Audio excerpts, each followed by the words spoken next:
ফজরের নামাজ না পড়ে তোমরা যারা ঘুমাও, আমারে মাফ কইরো, আমি তোমাগর একটা শক্ত কথা বলি, মাফ।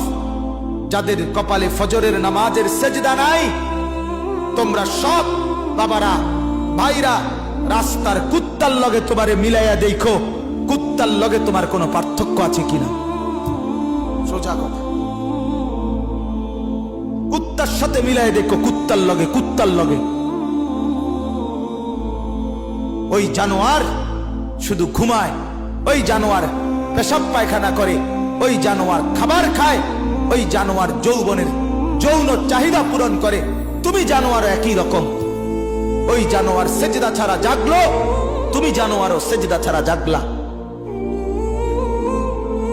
যদি বিবেক থাকে, লজ্জা থাকে, যদি মার দুধ খেয়ে থাকো, যদি মুসলমানের বাচ্চা হয়ে থাকো, যদি ইমানের রক্ত থাকে, ইমানের বিন্দু থাকে, তো যদি কানে আজান শুনে থাকো, তো আল্লাহর হস্তে নামাজ পড়ো। বলো ইনশাআল্লাহ।